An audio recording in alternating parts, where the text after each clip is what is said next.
இப்ப சாமி சொன்னது மாதிரி வில்லுப்பாட்டுங்கிறது அதை அமைதியா இருந்து கவனமா கேட்க கேட்க அதனுடைய அர்த்தங்கள் புரியும்.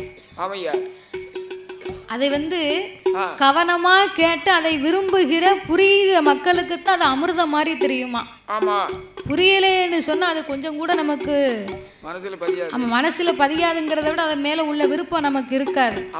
நம்ம எவ்வளவு விரும்பி கேட்கிறோமோ அதனுடைய இனிவை நமக்கு அப்பந்தான் தெரியுமா. என்னமோ இருந்து 6 பேர் படிக்காங்க 6 பேர் பாடுதாங்க அப்படிங்கறது இல்லாம நம்ம கவனமா கேட்டோம்னு சொன்னா அந்த கால சாமி சொன்னது மாதிரி புராண கதைகள் இந்த வில்லுப்பாட்டிற்கு முன்னாலே உட்கார்ந்து ஏதாவது எங்களுக்கு பரிசு எந்த ஊருக்கு போனாலும் எங்களுக்கு பரிசு பணம் கொடுப்பாங்க. விருப்பம் இருந்த மக்கள் பரிசு பணம் கொடுப்பாங்க. அப்படி பரிசு பணம் கொடுக்கிற மக்களை இந்த வில்லுக்கு முன்னாலே உட்கார்ந்து எங்கள் நாவினாலே கடவுளை நினைத்து நாங்கள் வாழ்த்து பாடுவோம். அப்போ கடவுளை நினைத்து நாங்க வாழ்த்து பாடுகிறோம்னு அவங்க பணம் கொடுத்தாங்கிறத விட இந்த வில்லுக்கு முன்னாலே உட்கார்ந்து நாம எதை சொல்லுகிறோமோ அந்த வார்த்தை பலிக்குமா. அதேதான். ஆமா, இது உண்மை. இந்த வில்லிற்கு முன்னால் உட்கார்ந்து நாம எந்த வார்த்தை சொல்லுகிறோமோ அந்த வார்த்தை பலிக்குமோ அதுக்கு அர்த்தம் அதுதான். அதேதான். ஆமா, அதனால எல்லாரும் கையில 500 இருந்தாலும் சரி 400 இருந்தாலும் சரி 100 இருந்தாலும் சரி கையில வந்து கொடுத்துருங்க, நாங்க வாழ்த்துவோம் உங்களை. நாங்க வில்லு முன்னாடி வாழ்த்தோம்னா அது உங்களுக்கு பலிக்கும். நான் ஒரு புராண கதையை சொல்லிக்கிட்டு இருந்தா நீ வியாபாரமா பார்க்க நல்லா நீ வியாபாரம் பார்க்க. அதனால அப்போ இந்த வில்லிசையில அவ்வளவு மகிமை இருக்குதாமா. அந்த காலத்துல புராண கதையை சொன்னாலும் நாவினால் சொன்னாலும் காதினால் கேட்டாலும் அதற்கு ஒரு மகிமை இருந்தது. ஆமா, இப்ப நம்ம வில்லுப்பாட்டு பிடிக்க போய் தான் மக்கள் ரசிக்க போய் நம்ம கதையை கேட்க போய் தான் கொட்டுத பனியில பூரா சுண்ட மூடிட்டு உட்கார்ந்துருக்காங்க. நீங்க வந்தவங்க எங்களுக்கும் ஒரு குல்லா கொண்டு வந்திருக்கலாம், நாங்களும் போட்டுக்கிட்டு படிப்போம். நம்ம வில்லுப்பாட்டை ரசிக்க போய் தான் அந்த கொட்டும் பனியில உட்கார்ந்து பாத்துக்கிட்டு இருக்காங்க, கதையை கேட்காங்க. பனி நல்லா தான் அன்னைக்கு. ஆமா, நம்ம நாட்டுல இருந்து இந்த நாட்டுல கொஞ்சம் நல்லா பரவாயில்ல. அப்போ அதை போலவே இந்த கருவூர் மாவட்டத்திலே கமுசனுடைய தங்கையாகப்பட்ட தேவகிக்கு மாப்பிள்ளை கிடைக்குமோ கிடைக்காதோ என்று சொல்லி 1000ஆவது காசி பாப்பான் அரண்மனைக்கு வந்து தேவகையின் சாதகத்தை பார்த்தார். பார்க்கும்போது தேவகையின் சாதகத்தை பார்த்த உடனே ஐயர் சொல்லிட்டாரு, ஏ மன்னா கமுசராஜா, உங்க தங்கைக்கு மாப்பிள்ளை இல்லைன்னு எவமையா சொன்னா? அதானே கேட்டேன். உங்க தங்கை மாப்பிள்ளைக்கு தங்கை தேவகிக்கு கண்டிப்பா மாப்பிள்ளை உண்டு. எண்ணி 8 நாளைக்குள்ள அரண்மனைக்கு அவரே தேடி வருவார் அப்படின்னா. ஏ பாப்பா, இவன் பொய் சொல்லி பணம் எங்க பாப்பா? வந்தவங்க அத்தனை பேர் இல்லன்னு போயிட்டான். 99 பேர் இல்ல மாப்பிள்ளை இல்லன்னு போயிட்டான். உனக்கு மட்டும் மாப்பிள்ளை எங்க இருந்தியா வாரான்? மாப்பிள்ளை வாரது வரைக்கும் ஒண்ணு சும்மா விட மாட்டோம் அப்படின்னு கல்லறைக்குள்ள பிடித்து அடைத்து பச்சை தண்ணி கூட பல்லுல படக்கூடாது போட்டு அடைத்து வைத்தான். அப்படியே 8வது நாளாச்சு, மாப்பிள்ளை வருகின்றார். எப்படி வருகின்றார்? வாராரு மாப்பிள்ளை வடக்கிருந்து வாராரு. சூரநாடு தன்னை சூரநாடு தன்னை சூரராஜன் சூறாவளி பெற்றெடுத்த திருமகன் தான்.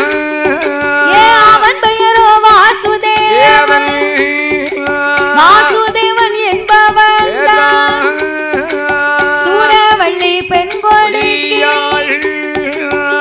சூரநாட்டிலே சூரராஜனுக்கும் சூரவள்ளி பெண்கொடியாளுக்கும் தவம் இருந்து பெற்றெடுத்த திருமகன்.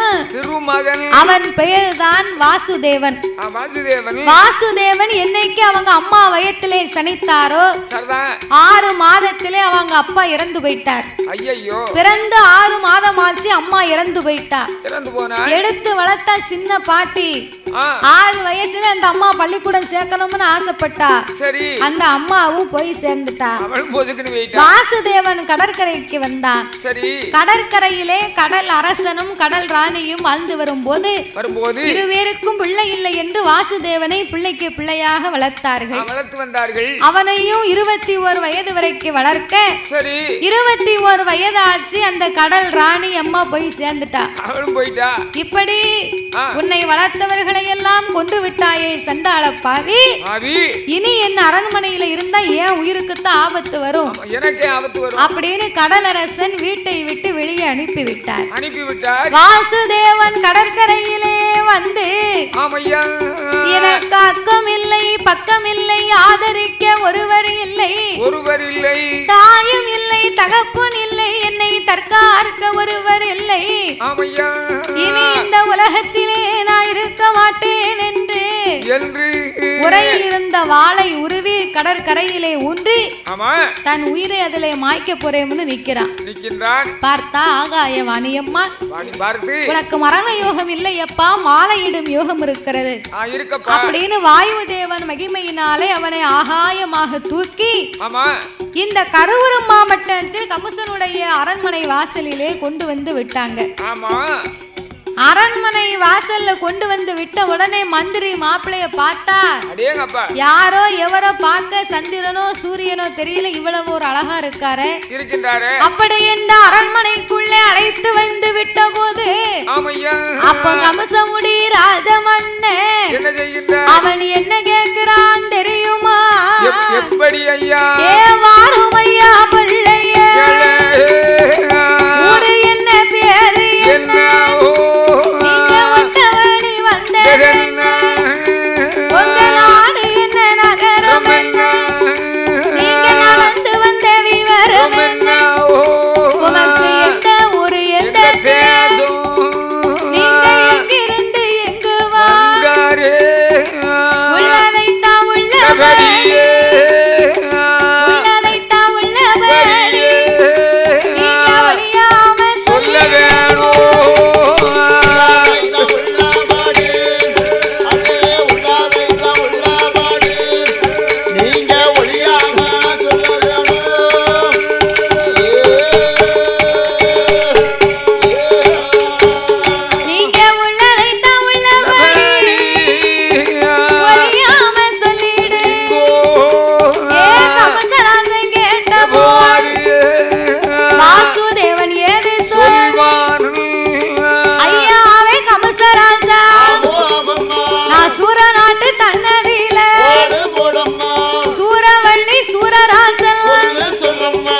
பெற்றெடுத்த திருமகன்தான் என் பெயர் வாசுதேவன். ஐயா கமுசமுடி ராஜமன்னா, சூர நாட்டிலே சூரராஜனுக்கும் சூரவள்ளி பெண்கொடிக்கு நான் தான் பிறந்த தலைமகன். நான் என்னைக்கு பிறந்தேனோ என்னை சுத்தி உள்ளவர்கள் எல்லாம் ஆண்டு மடிந்து விட்டார்கள். நானும் ஆண்டு மடியணும்னு கடற்கரைக்கு வந்து உங்க அரண்மனைக்கு வந்தேன். சூரராஜனுக்கும் சூறாவளிக்கு மகனா? மாப்பிள்ள நான் தேடிக்கிட்டு இருந்தேன். உங்க அம்மா யாரு தெரியுமா? எங்க அப்பா கூட பிறந்த சொந்த அத்தை. உங்க அப்பா யாரு தெரியுமா? எங்க அம்மா கூட பிறந்த சொந்த தாய் மாமா. ஒண்ணுதான். சரி இருக்கட்டும் அப்படின்னு சொன்ன உடனே சரி என் தங்கை தேவகிக்கு மாப்பிள்ளை கிடைக்காமலாம் நான் கஷ்டப்பட்டுக்கிட்டு இருந்தேன். என் தங்கைக்கு ஏத்த மாப்பிள்ளை நீங்களே தேடி வந்துட்டீங்களா ஐயா? ஆமா, நல்ல வேளை ஒண்ணுக்குள்ள ஒண்ணு அப்படின்னு வரவழைத்து அவருக்கு விருந்து உபச்சாரங்களை எல்லாம் செய்து தேவகிக்கும் இந்த வாசுதேவனுக்கும் நாள் பார்த்து தினம் குறித்து திருமணத்தை முடிக்க வேணும் என்று கல்லறைக்குள்ள அடைச்சானே காசி பாப்பா. ஏ மந்திரி, பாப்பா உயிரோட இருக்காரான்னு பார்த்து கூட்டிக்கிட்டு வாங்க. அண்ணா 8 நாள் ஆச்சு, பச்சை தண்ணி கூட குடுக்கலையே. இருக்காரோ செத்து போயிட்டாரோ தெரியல. உயிரோட இருந்தா மாணிக்க மாலையை போட்டு கூட்டு வா, உயிரோட இல்லன்னா எலும்பு துண்டு இருந்தா எடுத்துட்டு வா. எலும்பு தின்ன சூப்பு போடவா? சூப்பு போட்டு குடி நீ. எலும்பு கவுண்டி ஈமக்கரியை செய்வோம்யா.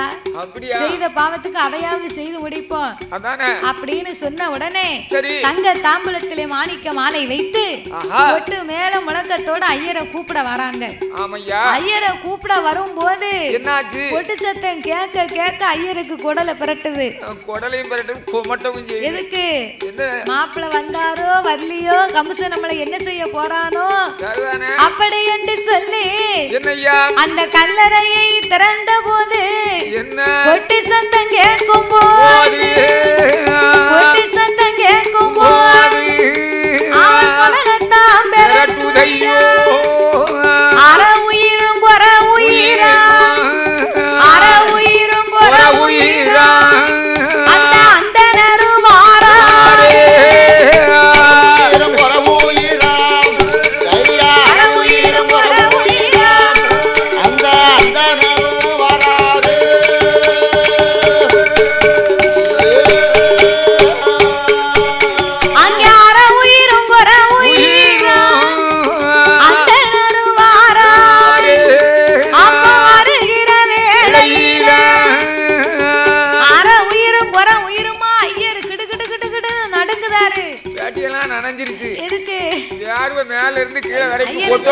மனசுக்குள்ள பயம்.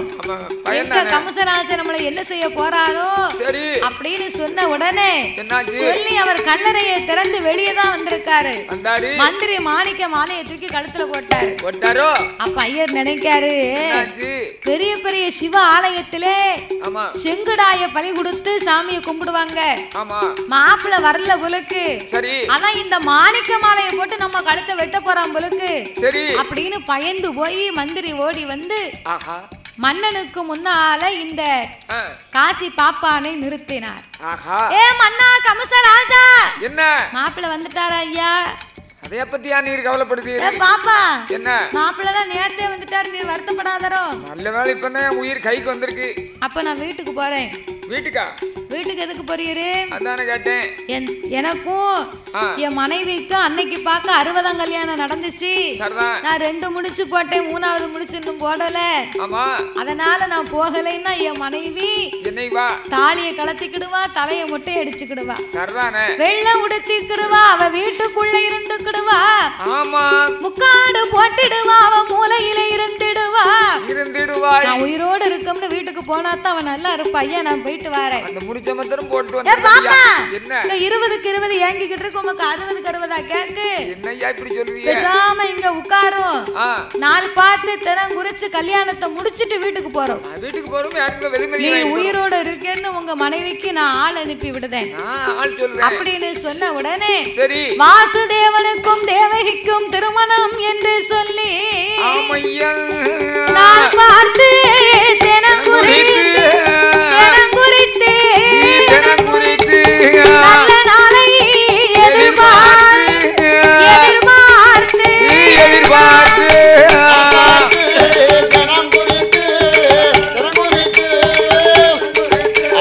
நல்ல நாளை எதிர்பார்த்து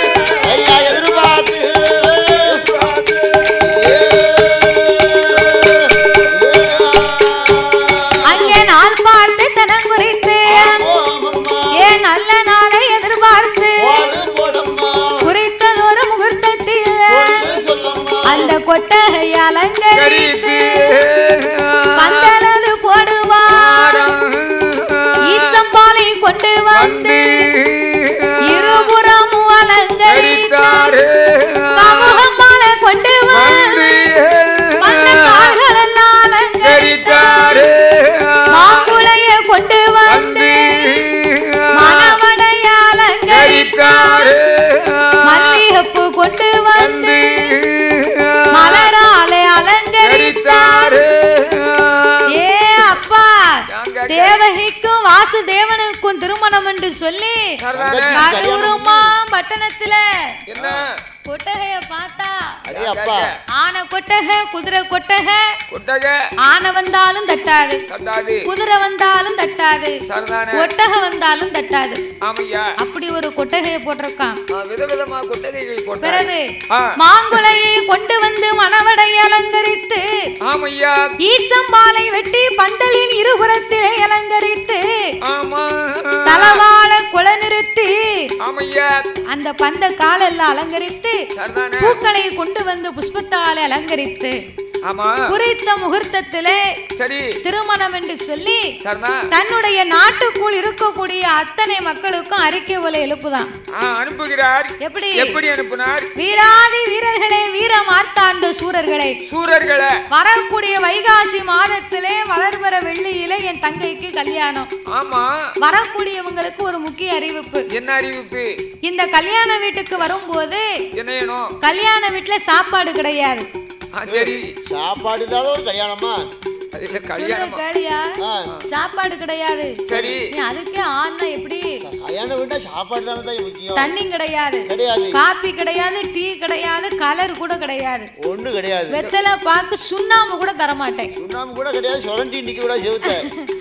அதனால இத்தனையும் கல்யாண வீட்டுல எதுவுமே உங்களுக்கு கிடையாது. ஆணையில வாரவங்க ஆணைக்குரிய தீனி, சரி, ஒட்டகத்துல வாரவங்க ஒட்டகத்துக்குரிய தீனி. நீ என்னது தும்பி அதையும் பொட்டனை போட்டு கொண்டு வந்துரு.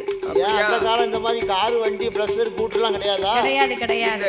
அப்போ வசதி உள்ளவங்களா இருந்தா, அரச மன்னனா இருந்தா தேர்ல போவார், ரதத்துல போவார். கொஞ்சம் அதுக்கு கம்மியா இருந்தா ஆணையில போவாங்க, அதுக்கும் கம்மியா இருந்தா ஒட்டகத்துல போவாங்க, அதுக்கும் இருந்தா குதிரையில போறவங்க. ஒண்ணுமே இல்லாதவங்க நடராஜன் பஸ் தான். 10 ரூபாயும் செலவில்லை, விறு விறு விறு விறு நடந்து போகணும். நடராஜன் பஸ், நடராஜன் வண்டினா நடை தானையா, அப்படிதான் வந்திருக்காங்க. அதனால அரண்மனைக்கு வாரவங்க அவங்க சாப்பாடு கொண்டு வந்துடணும். அது இருக்கட்டும். ரெண்டாவது இன்னொரு முக்கியமான அறிவிப்பு என்ன தெரியுமா? என் தங்கச்சி கல்யாணத்துக்கு வாரவங்க 1000 பொற்காசு மொய் பணம் கண்டிப்பா கொண்டு வந்துடணும். சாப்பாடு இல்ல, ஜவியம் இல்ல, எதுவும் இல்ல, மொய் பணம் கரெக்டா கொண்டு வரணும். சாப்பாடு போட மாட்டானா மொய் செய்யணுமா? இவன் கல்யாணம் வச்சிருக்கானா கிளியாணம் வச்சிருக்கானா அதான் எனக்கு தெரிய மாட்டேங்குது. கல்யாணமா கிளியாணமா அப்படின்னு அறிக்கை போல அனுப்பி 56 தேசத்துக்கு அனுப்பினா. சரிதான், முகூர்த்தத்தின வந்தது. சரி, கல்யாண வீட்டுல உள்ளூர் ஆளு ஒத்த ஆளு இல்ல. என்ன வரல? 1000 பொற்காசு கேட்டிருக்கா, சுவாறு கிடையாதா, கஞ்சி கிடையாதா, எவன் போவான்? இவன் கல்யாண வீட்டுக்கு நம்ம எங்க போவேன்? எங்க வீட்டுல எனக்கு பத்திரிக்கை வந்துச்சுன்னா, எங்க வீட்டுல நாங்க 5 பேரு. சரி, நான் என் வீட்டுக்காரி, எனக்கு 3 பிள்ளைகள். சரி, நாங்க 5 பேரு. கல்யாண பத்திரிக்கை வந்துச்சுன்னா என்ன இல்லையா, காலையில அதிகாலை 5 மணிக்கே போயிருவோம். என்ன காலையில போறியா? அப்பதான் விடிய காலம் சாப்பாடு கழிக்கலாம். ஆமா, காலையில போன உடனே பொங்கல் போட்டிருப்பாங்க, நாங்க 5 பேரும் சாப்பிடுவோம். சாப்பிட்டு முடிஞ்சு சரி தாலி கட்ட உடனே 11:30 மணிக்கெல்லாம் பந்தி வச்சிருவாங்க. சரிதானே, நாங்க 5 பேரும் இலைய போட்டு சாப்பிடுவோம், நல்ல வயிற்றுக்கு சாப்பிடுவோம். முத பந்திலே. ஆமா, சரி, 5 பேர் கணக்கு 10 பேர் ஆச்சா? ஆமா, சாப்பிட்டுட்டு 21 ரூபா மொய் செஞ்சுட்டு சரி அரவம் காட்டாம வந்துருவோம். எவ்வளவு? 21 டீ சாயந்தரம் போல போகணும். அதுக்கு பாட்டு போலாம்ல, போன சாயந்தரம் மாத்திரம் போவோம். அப்படி லட்டு முறுக்கு அப்புறம் முக்கியமான நாள்ல வித்தியாசமா வேற எதுவும் கொடுப்பாங்க. அப்படி நாங்க சாப்பிடுவோம். 21 ரூபா மொய் செஞ்சுட்டு காலையில 5 மணிக்கே போய் பொங்கல் வடை சாப்பிட்டுட்டு மத்தியானம் 12 மணிக்கு சாப்பிட்டுட்டு 21 ரூபா மொய் எழுதிட்டு வந்துருவாராம். அப்பமெல்லாம் 21 ரூபா பெரிய மொய். மானம் கெட்டவர, சாப்பிட்ட ஒரு இலைக்கு ஒரு 50 ரூபாய் போட வேண்டாமா? கல்யாண வீட்டுல அவங்க புண்ணியம் பண்ணது சாப்பாடு போடுறாங்க, அதுக்கு மொய் கணக்கு பண்ண முடியுமா? என்ன போட்டிருக்காங்க?